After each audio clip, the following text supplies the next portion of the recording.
Welcome to the Week in 60 Minutes, brought to you by SpectatorTV. I'm Fraser Nelson, editor of The Spectator. In this week's edition, we're going to be discussing Boris Johnson's big U-turn. Taxes are going up to the highest level in our peacetime history to pay for a new settlement on social care.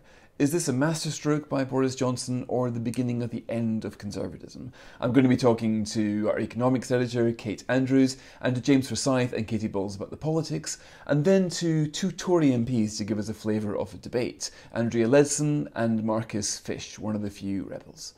Then we're going to be looking at 9/11 20 years on, not just the war on terror, but the debate which led to it. Why did people from the far left end up backing George W. Bush? And how does the outcome of that conflict reflect on the debate at the time? We're also going to be looking at the politics of cartooning. It's a dangerous business now, depending on who you're depicting. I'm joined by Nick Newman, a long-standing cartoonist for The Spectator, to talk to us about the perils of scribbling.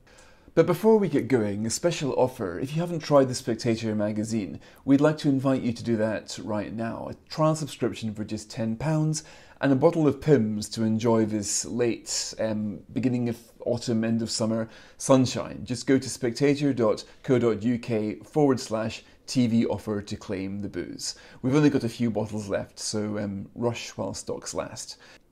And if you enjoy Spectator TV, it's very easy and completely free to subscribe. Just click the red subscribe button, then click the bell icon to make sure you never miss an episode.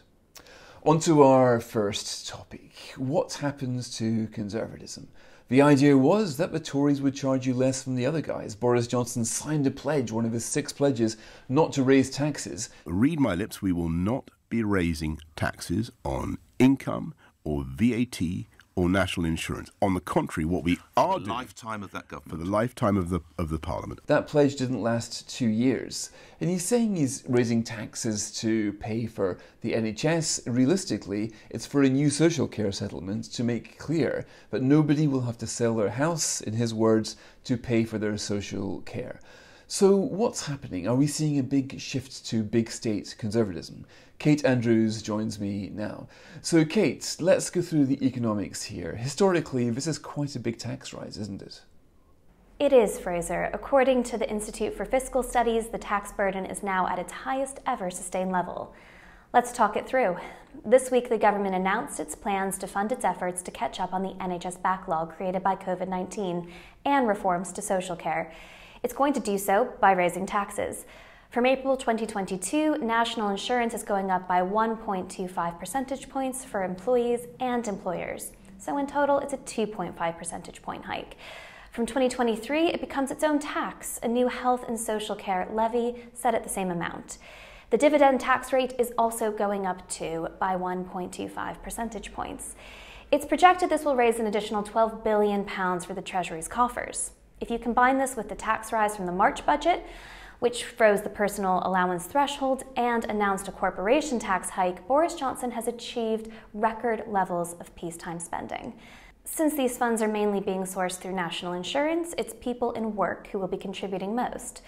So how might that affect you? Well, if you're earning £30,000 a year, you'll be paying roughly an additional £250 a year. So we're talking about hundreds of pounds transferring from the earner to the taxman.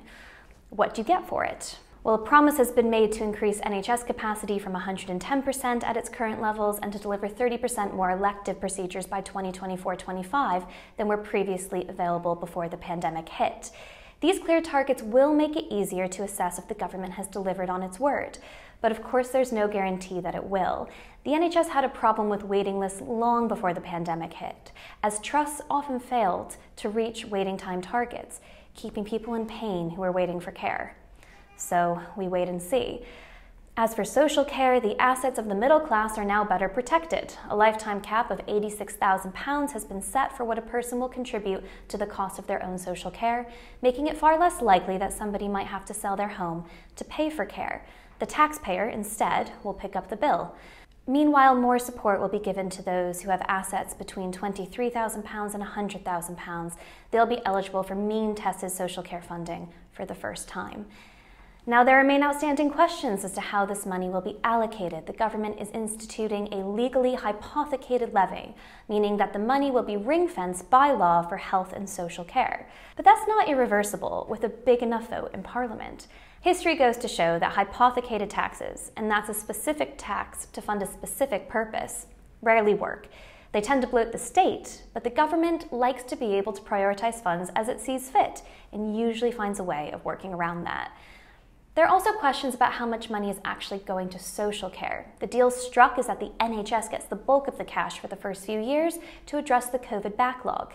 Can anybody really see a scenario, though, where health chiefs are happy to hand it back? Or where the politics doesn't morph into accusations of cutting the NHS budget?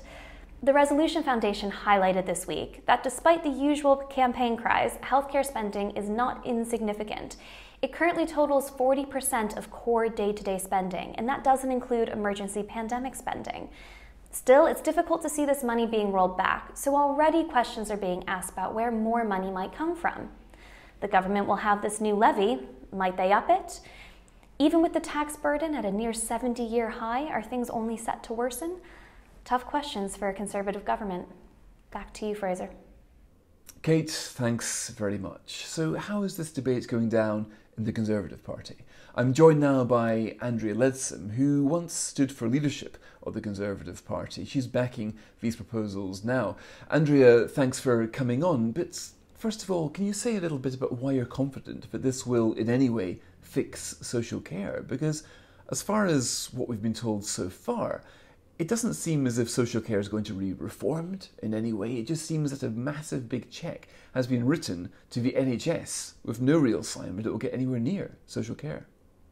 Well, I think millions of people are going to be totally relieved that the government is gripping this issue of social care that's been ducked for so many decades.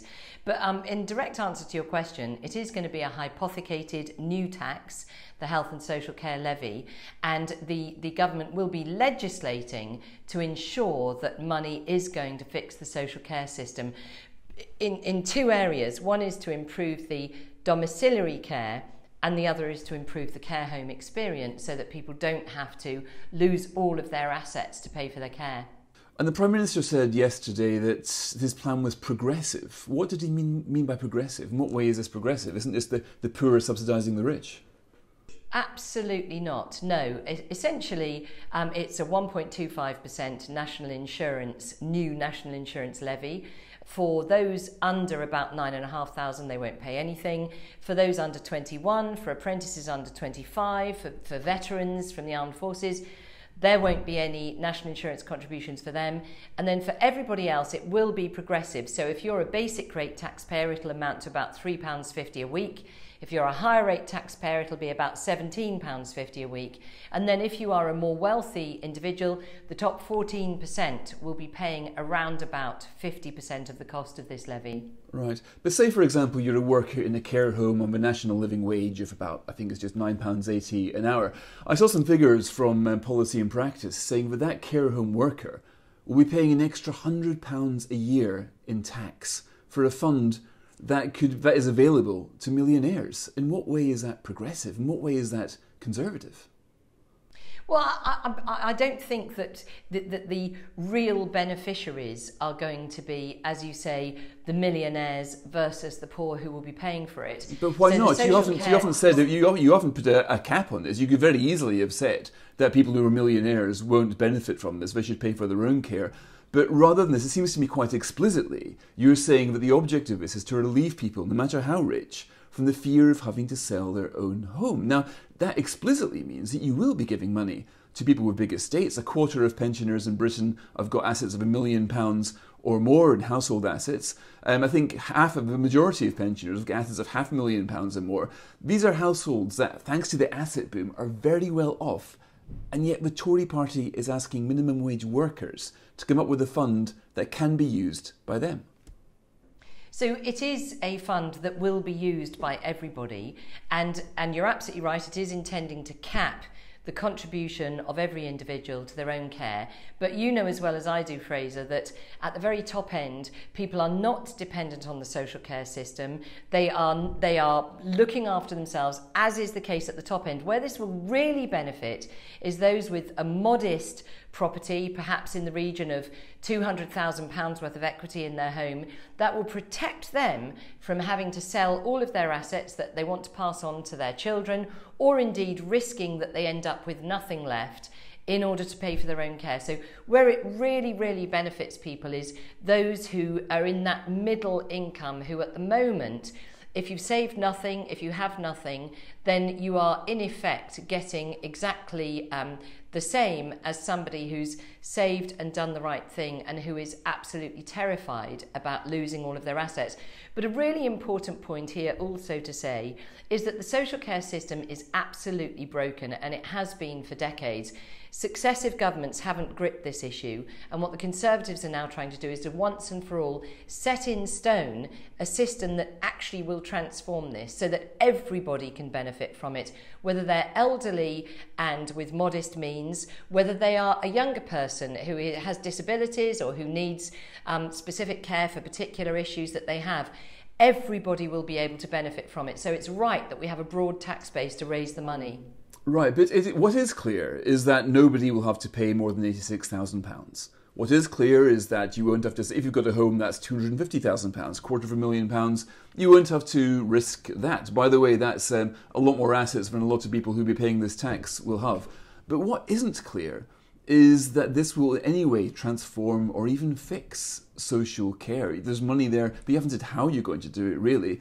And the Institute for Fiscal Studies points out that there's every chance this will be gobbled up by the NHS. The money, you say, is hypothecated, but it's not hypothecated towards social care. It's hypothecated towards health and social care. So it's quite plausible. By the NHS, simply by the cost inflation. The last party who did this, the Labour Party, found that half of the extra money raised by national insurance was gobbled up by simply pay inflation within the NHS and other forms of inflation.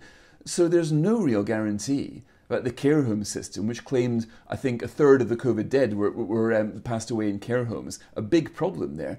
We don't really have any idea how that's going to be fixed.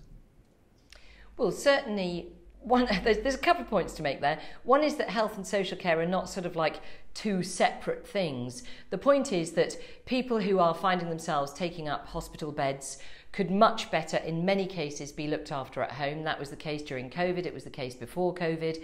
Lots of families who write to their MPs the whole time saying, I can't get any help at home for my mum. I don't want her to have to go in a care home and so on. So actually, you need to sort of, in a sense, look at the two in conjunction with each other. What you spend on your social care system will save the vast, vast sums of hospital beds.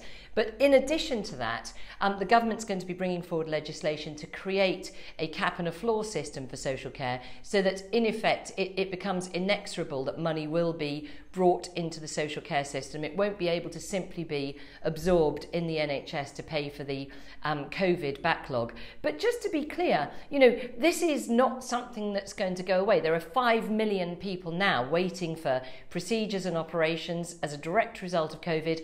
That would rise to about 13 million by the end of this year if we did nothing. So actually, to do nothing isn't an option. So yes, of course, there's a lot to be worked out. In my view, I would like to see an insurance system for social care to top it up, for people to be able to insure their own assets and so on. But in the short term, we have to do something to deal with the COVID backlog and to sort out this social care system that's already broken. Can you say a bit more about that insurance system? Lots of other countries do have that. It seems to be an option. Do you think there's potential to develop that? Yeah, I do actually, and I was interested yesterday, the Prime Minister was saying there'll be a white paper about social care coming forward. I mean, I personally, having presided at DEFRA over the establishment of Floodry, which you might recall was when we had those terrible floods and people couldn't get flood insurance. So the government set up a quasi-private sector with government backing system for flood insurance where every household of bandy, council tax or higher had £10 a year paid out of their council tax into a pot that the government then added to to enable the private sector to agree to insure households against floods. So that kind of socialising the system, but bringing in the private sector to actually be able to provide some backing for it. I think then you could have a system where people were paying insurance premiums, and potentially the older you are, the richer you are, the much greater your insurance premium would be, as is the case with private healthcare. So I think a mixture of state and private sector would be a good way to go. But I think what the government's done now is to get a grip on something that is already broken. So I think it's absolutely essential that we do that. Right. What the government's done now, though, as you say, is give a lot of money to NHS with a huge backlog. But interesting that you're saying that insurance worked for floods. So why couldn't insurance work for long-term social care as it does in other countries? Could this be the trick the government has missed, or do you think there's still a potential to arrive at something like this before you get into the phase where the money is transferred from the NHS and goes towards the care home sector? So I think that there's two aspects to this. One is we have a system that's broken right now. So we've got this huge backlog in the NHS, and we have a social care system where people can't get domiciliary care. The care home, the quality of care homes and the availability of care homes for people is simply not there. So we have a short-term problem that we really need to fix. And I do think that biting the bullet and facing up to the fact that it's breaking a manifesto promise and so on, people will be relieved that the government's getting a grip on it. However, in the longer term, I think people who say, well, how do we know that this is going to be sufficient, is a very valid question to ask. So yes, I would like to see us looking at a longer term flood-re style of national insurance scheme that people could buy into. Andrea, thanks very much indeed. I'm now joined by Marcus Fysh, who's been one of the more outspoken rebels against what the Prime Minister's announced. Marcus, how would you describe the reaction amongst your fellow Tories to the fairly big announcement this week? Well, I intend to keep my manifesto pledge to not increase these taxes that are proposed. National insurance, I think, is the wrong measure at the wrong time, and I think it hits the wrong people to be paying for something which we should be thinking of in a different way and funding a different way. Right, you've been quite forthright in that you describe it as a socialist approach, a big mistake. It's you don't believe it's conservative. Can you say a bit more about that? What's unconservative about this? Well, what's unconservative is to reach for tax levers at the first instance to pay for costs which are temporary on the economy in terms of the NHS recovery from COVID. And I think, tax and spend is what people would normally expect from the other side of the aisle rather than us. But nobody expects a global pandemic, and you'll accept the costs of fixing the backlog aren't what any Tory could put in a normal gamut. Surely these are exceptional policies for exceptional times. I think we should make a distinction between costs that are one-off, that are not going to recur because of the pandemic, and costs of the ongoing and recurring need to help our burgeoning older population with its health and social care needs. And I think it's been a bit disingenuous for the government to be mixing the two things up in the way that they are with this very broad-based and, in my view, it will become irreversible tax rise. Now, Marcus, in the last few days I've spoken to quite a few Tory MPs who say what you say, but they're disturbed by this. Some say they're sickened and appalled at the idea of increasing the tax on somebody on the minimum wage to subsidise somebody with a £2 million house. The funny thing is that the Tories will complain about this, but they won't vote against it. Even you haven't voted against it. You've abstained. So why is it that so many of your colleagues, I'm sure you've had people saying to you, Marcus, I agree with what you're saying in public, but they themselves will not join you in public criticism? There's a sort of fatalism about this. I'm beginning to wonder if the Tory party is actually far less opposed to this than a lot of the backbenchers make out they are. There is very broad unhappiness about what has been proposed and the way it's been proposed. I think people do think it's unfair broadly on the working age population to be taxed in this way and at risk to their jobs and their employers who are trying to get back on their feet after the pandemic. I think they think it's both politically risky and economically risky. But the reality is that we need to give the government space to be able to come forward with the full proposals and try to work with them to get the policies changed and improved. And that's why I think it's right not to have voted against the government at this stage, so that we can at least have a constructive conversation with them going forward and try to fix what I think is a misguided policy that's been done more for sort of PR reasons than for sound policy reasons.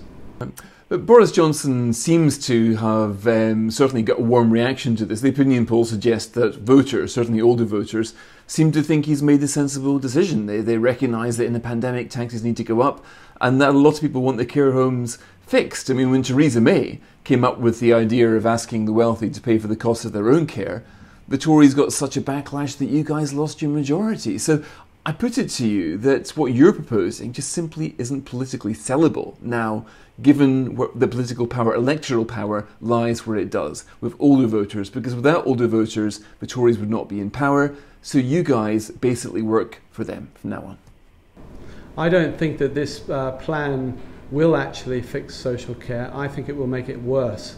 And I think the people I've talked to in the care sector and local government are extremely worried that in fact this tax rise money will just be taken by the NHS and it will disappear, they will never give it up, and in the meantime the industry has to cope with the changes that the government has announced to mean, for example, that care providers can't cross-subsidise their state-funded provision with the private care residents, and that means that many of them will be uneconomic. There'll be less capacity in the industry in the next 2 years, which will make it harder to fix the NHS with the discharge requirements that are there to get all the work and the backlog cleared. And I just think this is an absolute mess of a policy that hasn't been properly thought through, and I think it's basically a bit of a wheeze that someone has thought up to use what you mentioned, which is the very goodwill of the British people to want to help this system, which has clearly been overloaded with lots of demand because of the pandemic, and force through a tax rise, but call it something else, call it a goodwill payment to the NHS, which people like to say that they want more healthcare and they'll pay for it and all the rest of it, but face them with a tax rise that could interfere with the economic recovery, and let's see if they really want to pay for that. Marcus, thanks very much indeed. So has the Great Tory Rebellion simply been deferred? I'm joined now by James Forsyth and Katie Balls. Now, James, we didn't see much of a rebellion this week. Is that because the MPs still think that they might get their way, and the backbenchers still think that they can put this tax rise back in the box somehow? Realistically, I mean, there's virtually no chance of the government dropping this tax increase. They need the money that it would generate, and I think the bigger reason why the Tory rebellion yesterday was so limited was because there is an acceptance that an even bigger risk for the Tories electorally than raising taxes would be going into the next election with the NHS waiting list at kind of 8, 9, 10 million. Now, one of the big arguments that Boris Johnson and Sajid Javid have made is that, without this extra funding, the NHS waiting list could hit 13 million people. Now, that would be kind of 1 in 4 of the population. And that would just make it so easy for Labour to say, you can't trust the Tories on the NHS. I think what worries Tory MPs, though, is two things. The first is falling between two stools. That you raise taxes, but the NHS doesn't manage to get on top of the waiting list. And so you are vulnerable both to the charge that you can't trust Tories with the NHS, and you've lost your reputation as the low tax party. I think the other concern is this money is meant to initially fund clearing the NHS backlog and then go to social care.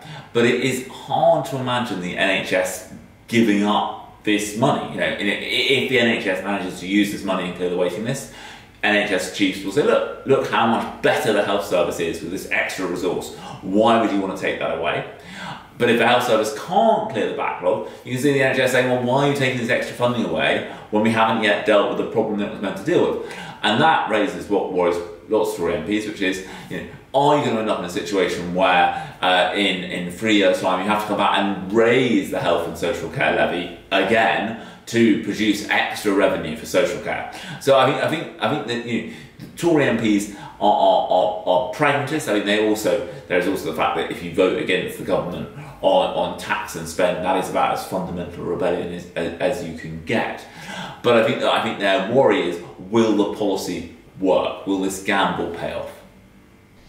Yes, I think that speaking to Tory MPs, I think when you're looking at how you reconcile the very angry anonymous briefings over the weekend from MPs and members of the cabinet with the fact there was such a small rebellion and little in the way of criticism when Boris Johnson first unveiled the plan in the Commons, I think there is a sense that the plan could not be stopped. I think that Boris Johnson's power as leader has been evident this week in the sense that he is in a very strong position. He wants to do this, and I think those who don't want him to do this don't feel as though they alone or they with a few of their colleagues are going to be able to get in the way of that.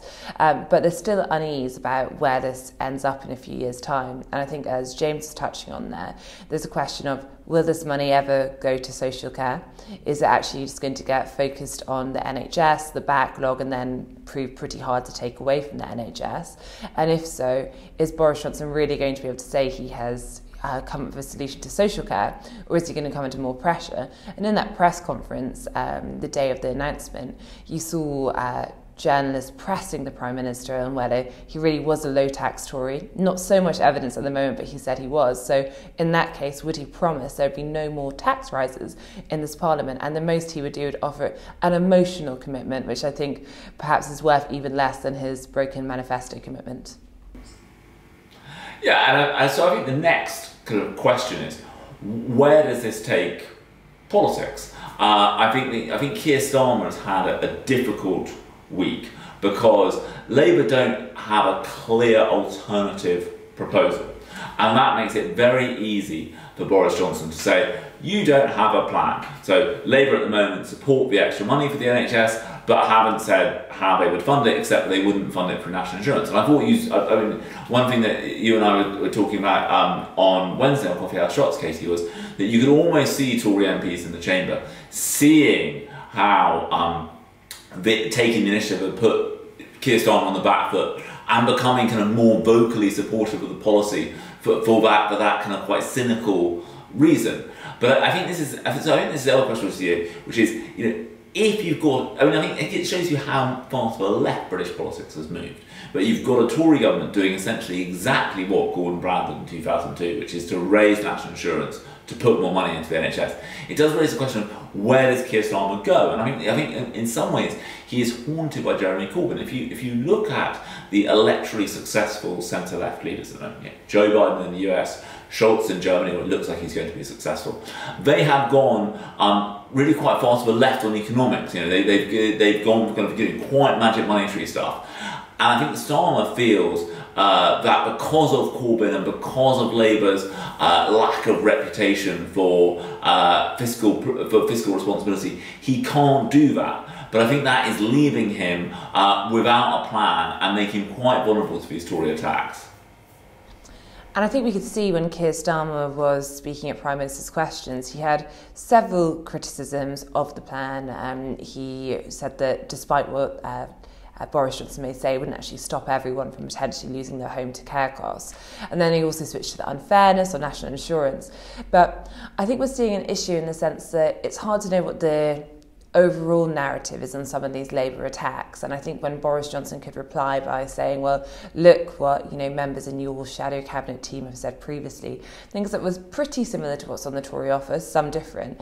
It did just, I think, add to this sense sometimes that Keir Starmer is finding problems in an opportunistic way rather than perhaps based on his own principles. But just as I think Boris Johnson's current position is causing problems for the left, I think it's causing problems for the Tory right, not just in the sense that we've had a handful of rebels, but there's lots of Tory MPs who are unhappy about this. We know this from the various briefings. They're still unhappy. They've just decided it's not worth them doing much about, or they can maybe find a way to live with it. But I think we are seeing the fact that there is no one to the right of Boris Johnson looks like a viable alternative. You don't have UKIP in the way that David Cameron had. I think means that side of the party, or those with concerns, they don't have so much leverage if they want to, say, well, this is why you need to listen to me. And that means that Boris Johnson is quite comfortably now managing to take up this middle space that, aghast Tory commentators are saying looks like Blue Labour. But there isn't at the moment that much making him having to think twice about it. I think one of the other significant things this week is that the Tory party have chosen to pay for this policy. During the summer months, it was remarkable how many senior Tories were flirting with the idea of the government just borrowing to pay for its spending commitments, for new spending commitments. The argument was, look, interest rates are still low, the markets haven't taken fright, why not just carry on borrowing to pay for new spending commitments?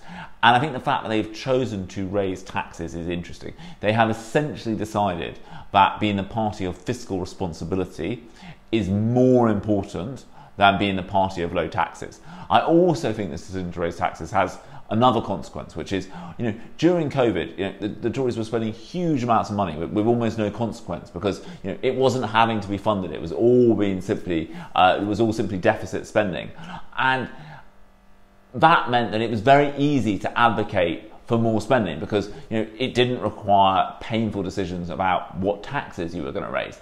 The fact that they are now raise taxes to pay for the spending commitment, I think will have an impact. I think it does make it clearer from now on that if you want to spend more on this, or on education, or on health, you are going to have to find a way of paying for it, and that is going to be raising taxes, given that essentially all the, in inverted commas, kind of easy cuts were done under the coalition. And so it is harder to see where you would find the money in other Whitehall budgets to pay for big ticket spending commitments.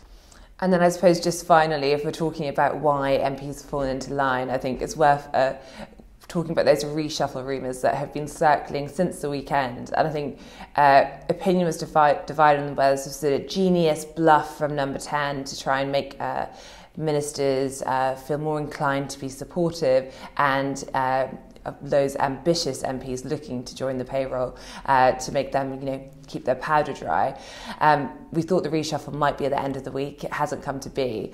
I still think there is a sense that we could get a reshuffle before the year is out. But I think it's worth remembering that Boris Johnson has been very reluctant in the past to actually reshuffle his team since his first big reshuffle after the 2019 election. And that's partly because it did cause him so many problems in terms of party management. But I think it's one to watch the space. I think Katie is right. Prime Ministers make more enemies than friends in reshuffles. And I think Boris Johnson has no desire to add to the number of potential rebels on any host of issues on the backbenches. But I also think that the fact there hasn't been a reshuffle for so long, it is beginning to affect government. I think one of the reasons why you've seen so much sniping between ministers at the moment is because so many ministers are worried about this reshuffle.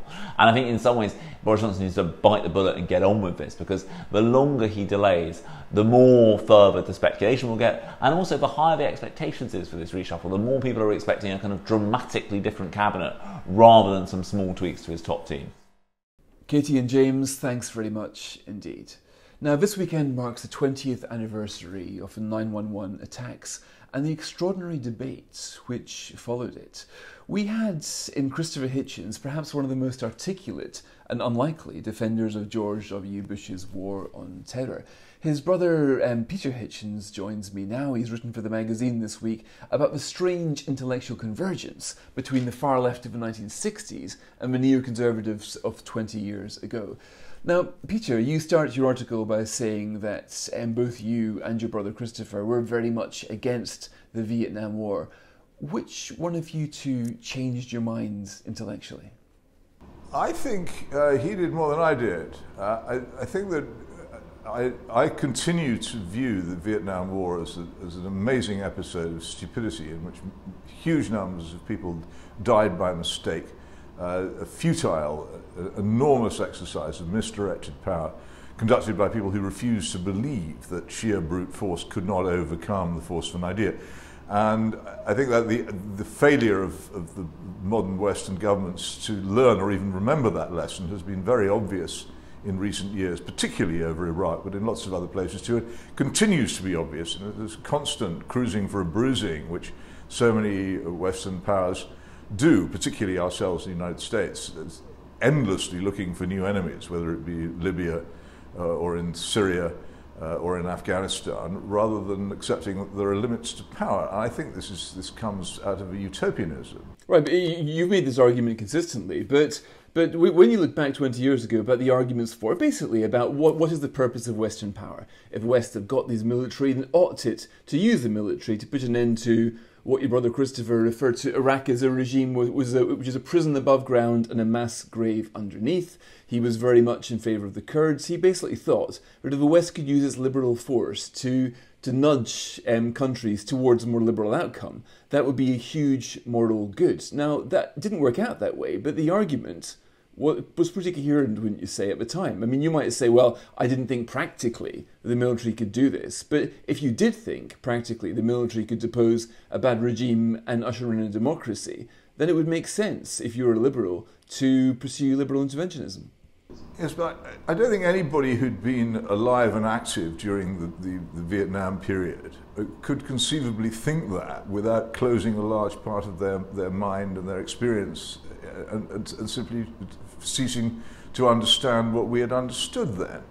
The thing that happened to the left was that many of them were homeless because they'd become disenchanted with the Soviet Union, and by 1968 any kind of loyalty towards the Soviet Union was pretty rare on the left. But on the other hand, there was a very considerable mistrust of and dislike of the United States, of its military power, of its intelligence agencies and its influence around the world anyway among the left. And the very curious thing is how people who had that mistrust in the 1960s were, by the early parts of this century, actually siding with the United States and viewing it as the new idealistic power, the new hope of utopia, the new place from which hope of change for the better around the world might come. And that's the thing, you use the word nudge. Here's the problem, it wasn't a nudge, was it? It was an enormous and extremely ultra-violent use of gigantic power, which didn't achieve, and in my view predictably didn't achieve, what it was supposed to achieve. But there was a transferred utopianism, which then caused a complete loss of proportion among people who ought to have known better. And it's fascinating to look at the course of my late brother's life in this, and there's a reason why I can speak with some authority about this, because I argued with him in public and in private about this, and I sensed that something really extraordinary had happened when he decided that he was going to take the side of the United States, seek US citizenship and become a partisan of war. After the great massacres in Manhattan in 2001, September the 11th, but he did, and it caused me to think a great deal. And this is my conclusion. I find that the left has found a new source of utopian hope, and that was it. And he was early in that understanding. The right. dimmer, so you see it as basically bringing the utopianism of the earlier Trotskyites. This idea of the perfectibility of society, and seeing that through the prism of liberal interventionism. Well, yes, quite. Because Trotsky, remember, was an inspiring figure to us on the left when we were still Trotskyists. Here he was, not associated with Stalin and therefore with the Gulag, not associated with the Nazi-Soviet pact, not associated with the invasions of Central European countries to keep them in line. Supposedly still a representative of the ideal pure cause which we supported, along with Rosa Luxemburg, another untainted figure of the left. And we were searching for something of that kind. My search for it ended in a decision to believe that no such force existed, no such hope could be pursued, that it would always end in blood. But other people still wanted to have a utopian vision, and this provided it. The idea that you could actually extirpate horrible regimes on the other side of the world simply by the use of force was gripping and enthralling. You asked what the power of great countries is for, and my view is just largely to defend themselves against attack and to deter evil people from attacking them, rather than going out and searching for causes to pursue. Right. And where do you think the energy is now then? If the energy was in believing the Trotskyite project in the 60s, moved on to the neoconservative movement in the last 20 years, where does it stand now after the debacle in Afghanistan? Has it moved on to other causes or just dissipated? I think a lot of the debate about the withdrawal from Afghanistan has been fascinating in its apparent confusion. A lot of people who you might have thought would be on the side of President Biden attacking him for pulling out of Afghanistan are kind of yearning for a continued intervention, or indeed a new intervention. A lot of fuss being made at the moment about events in the Panjshir Valley, as if there might be a resistance in Afghanistan, which perhaps we might support in future. I don't think they've abandoned this idea that we can intervene violently for the good of the world. In fact, as far as I can tell, that idea still has some mileage in it in Syria, where the West and its Gulf allies still haven't completely given up their attempts to overthrow the Assad regime. And I have to say, I live in considerable fear that we will find some point at which we will pick a quarrel with Iran, which might well lead to violence, and even with Russia. So no, I don't think it's gone away at all. I think it's seeking a new direction. But I think that the direction supposedly provided by September the 11th turned out to be the wrong one. And I think it's fascinating to see that that President Biden himself is now talking about opening up various closed documents. But what always struck me about September the 11th was how many of the hijackers had come from Saudi Arabia.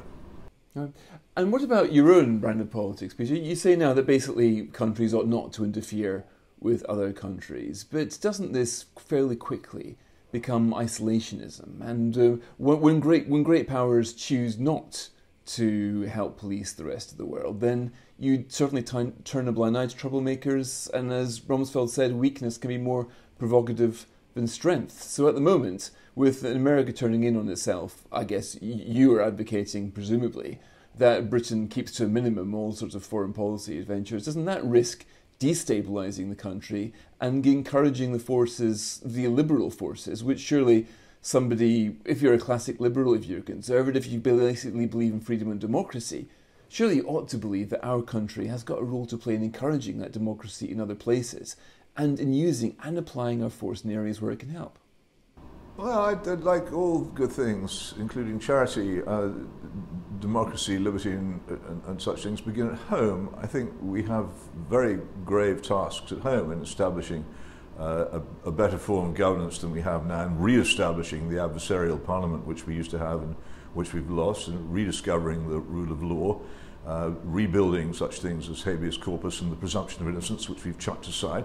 If you want to go around the world saying certain countries are not very well run, I think it's a very good idea to make sure your own country is well run first. And at the moment we have many domestic concerns. I'd also add that we simply are not and should stop behaving as if we were a great power. And we're planning to renew the Trident nuclear weapons system, which is a Cold War superpower weapon. The Cold War is over, we're not a superpower. I don't object to us having some sort of nuclear defense because we've spent so much on developing it, but the ridiculous size and scale of it is crippling us and does no good. We shouldn't overestimate our power. It's all very well saying, yes, we should intervene in all kinds of countries. There are several things wrong with it if you then selectively don't intervene in various tyrannies, which it happens not to suit you to intervene. It doesn't really seem to be very principled to me to intervene only against weak countries. But even if that was so, the history of these interventions has been so catastrophic. And I think I have to say one of the ones which is very little discussed, not even more so, is David Cameron's ridiculous intervention in Libya, which has caused nothing but death and destruction and misery and many other things besides. These things are so bad that we should think even if you believe in them, you should think far more seriously about undertaking them than we have done so far. I personally think it's easier to start from the position that it's better not to do them at all, and have to be argued very, very hard into doing it. My own strong predisposition is against it. I can see that other people could sometimes say, well, what about Sierra Leone? But I think Sierra Leone is a very, very rare example of this kind of thing, and certainly couldn't be elevated into a principle. And when you set it beside the damage done by Libya, it doesn't really justify this policy of reaching immediately for the jet fighter and the missile, rather than thinking of some other way of improving the world. But start with yourself. If you've got a country like ours with serious and growing knife crime, the most disastrous education system in the modern world, and, as I say, a non-functioning democracy, where many of our most precious possessions in liberty are under great threat, let's sort that out first before we go telling the Syrians how to run their affairs. Right, but are you saying that Iraq right now would be better if Saddam Hussein was still in power? That Libya right now would be better if Gaddafi had been allowed to march on Benghazi, put the rebels to the sword and continuing? Would the world have been better, do you think? Well, better for whom? You'd have to ask. For the Libyans, for the Iraqis. What about the message that was sent Vladimir Putin, who right now will be testing the limits of his power in Lithuania, in Georgia, to see if the West is willing to defend its values? If we're not in the way that you suggest, you can certainly see how the bad guys would get emboldened, and history teaches us what happens when those bad guys do get emboldened and in an expansionary mood. Well, you're inviting a lot of arguments here. How long have we got? I think that our attitude towards Russia is frankly ridiculous and unfactual. This is a country which has withdrawn from hundreds of thousands of square miles of territory without a fight, and we treat it as an aggressor in a ridiculous fashion. But as I say, that's another longer argument. Are people better off or worse off? I have to say, when I visited Baghdad not long after the invasion, people were in many material ways worse off, and there were other things which we claim to value, such as the treatment of women, which had gone substantially backwards. It's a very hard sum to work out. I think you'd be pretty hard put to find anybody in Libya who thought that the current fiery, blood-stained cauldron which that country has been reduced to is an improvement on what went before. But what you mustn't do is try to confuse my saying that we've made bad mistakes and done bad things with my saying, oh yes, I love Gaddafi, I'm an apologist for Saddam Hussein. I don't think the argument should be crammed into that extremely narrow and crude oversimplification. I have no more liking for Saddam Hussein than you do or anybody else does. That's not the point. The point is, did we do good or did we do harm? Both to the people there and to ourselves. I think it's pretty clear that we did harm. Peter Hitchens, thanks very much for joining us on Spectator TV. And now on to our next item. Nick Newman has been a cartoonist for decades, and over that period of time he's found his line of work getting increasingly dangerous. A cartoonist who gets on the wrong side of satire can quite often be accused of being vindictive, being racist, and being, well, here he is to tell us a story. Nick Newman, thanks for joining us on Spectator TV. A brilliant article you've written in this week's magazine about the difficulties of depicting diversity. But tell me, what is so difficult about it? A cartoonist's job should be straightforward enough, shouldn't it? Well, you'd have thought so, but one of the features of gag cartooning is some sort of exaggeration. And we're often trying to find a fast way of telling you what the story is about. So you're sort of caricaturing sort of national stereotypes, and the problem comes when you're encouraged by editors, as you are today, to make the cartoons more diverse and inclusive, and that leads to all kinds of difficulties for a cartoonist, because you get charged very quickly with racism if you exaggerate too much. Well, sorry, so you're saying, Nick, that you get people who say to you, Nick, can you draw us a cartoon, but too many white faces here, so can you make it more diverse? But those conversations take place? Yes, all the cartoonists have had emails from various quarters, national newspapers and magazines, saying, very politely and gently saying, if you can make it the cartoon more inclusive, that would be great. So it's a sort of subtle pressure, really. Right. But you're saying that when you do, then you need to be very careful how you draw, for example, somebody from an ethnic minority. Yes, indeed. Well, I mean, most cartoons are having a laugh at somebody's expense. You're sort of setting somebody up for a fall, and immediately you put a member of an ethnic minority in that role, you're running the risk of making them look stupid. A lot of cartoons are basically having people saying stupid things, and if you put those words in the mouth of somebody who a BAME character, then you run the risk of punching down, as it's called. And so inevitably the cartoonists tend to make their subjects pale, male and stale. Right, but would you, I mean, you've been drawing cartoons for many years. Do you find yourself self-censoring now? I mean, let's take ethnicity out of the question. Say you were drawing somebody Scottish. Say you were drawing me, for example. If you wanted to portray me as a sort of, I don't know, an ignorant Highlander just down from the Glens, I mean, you'd be richly entitled to do so, but would you think you'd now be guilty of, I don't know, ethnically stereotyping us Highlanders? I think anybody, ask any cartoonist how you would draw a Scotsman, of any Scotsman, and you would say a kilt and sporran. It's all about the visual shorthand. If I was doing a serious caricature of you, and I'm not really a caricaturist, but it would probably go in a different way because it would be a ludicrous caricature rather than this sort of urbane metropolitan Scotsman who we all know. You have to choose what you do quite carefully. Right. So what about religion? I mean, we famously, depicting the Prophet Muhammad is enough to get you, well, in the case of Charlie Hebdo, it led to murder. It's a pretty incendiary point. I remember 20 years ago in the Spectator having a debate as to whether you want not to depict Muhammad or not. I think at the time Boris Johnson was editing, I think they got Rod Little to try to draw a pen picture or something like that. I can't remember. But where do you stand on that? Where are your self-imposed guidelines for religious gags? Well, obviously, the Church of England is fair game, and we'll give the Church of England a right old kicking. But it's very dangerous to caricature Islam at all.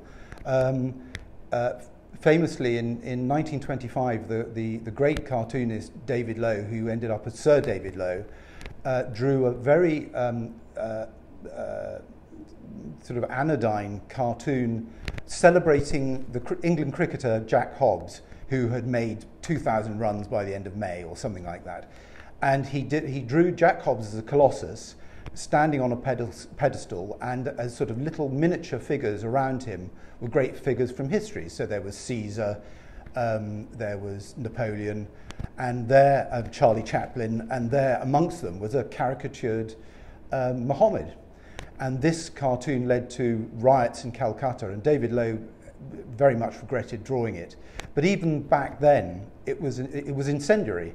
And we've sort of, I think the British press has sort of got, appreciates how offensive it is seen to be.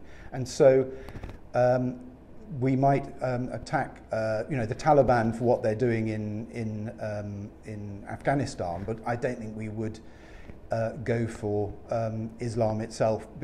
Charlie Hebdo is a slightly different case because they were just really attacking. They attack all religion in France, and felt we've got to be fair and attack Islam as well. But I don't think the British press would do that. But it's easier now, isn't it, for you to get cancelled? Because I mean, in the Diana days, you might have got readers writing into the Sunday Times complaining, but now it just takes somebody to put the picture on social media, and you can start a sort of a cascade of outrage quite quickly. And it seems to be that you cartoonists are in the line of fire almost more acutely than writers. You're absolutely right. I mean, it is and you waste a huge amount of time trying to reply to these people. I mean, the best thing to do is not say anything at all. But it is sort of the frenzy that is whipped up. I got involved in a spat. I supported another cartoonist, Christian Adams, who drew again it was a thing about the Irish border, and I think he drew a rainbow. You know, familiar cartoonist trope of a rainbow and a pot of gold at the end of the rainbow, and Boris as a sort of leprechaun or something like that, with chasing the money, and a whole load of Irish people came in and said this is really racist and offensive, caricaturing the Irish as leprechauns. And I made a very foolish mistake. Defending Christian, said if this image is so offensive to people in Ireland, why is it when you go to Dublin airport you can't move for shops selling you leprechauns, and there are leprechaun museums in Dublin and all that sort of thing? Well, that just that opened the floodgates, I quickly learnt that never get involved in a Twitter spat. It's a colossal waste of time, and also you think these people are sort of the voice of thousands, where in fact there's one person in a garret in Galway who's got nothing better to do than serve up volleys of abuse. But right. But Nick, in our increasingly world we live in, unfortunately. In our age of digital puritanism, do you ever think that cartoonists simply have had their day to satirise as you do, to exaggerate characteristics of people of different races? That's something you simply can't do now, I put it to you. And perhaps to run a cartoon is more political risk than a lot of editors. So we at Spectator run more cartoons than any other publication. But I have to say, it's a risky business, and I can see a time where people might think, well, the risk of of causing uproar is too great, so maybe the cartoonists should stop making gags. Well, it's up for editors to edit, and that's your decision.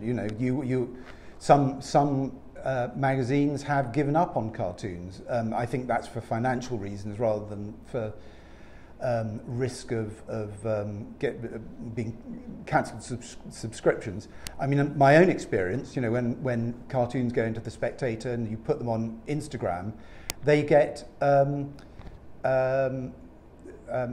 tens of thousands of likes, and so I think, and particularly, Private Eye publishes a lot of cartoons.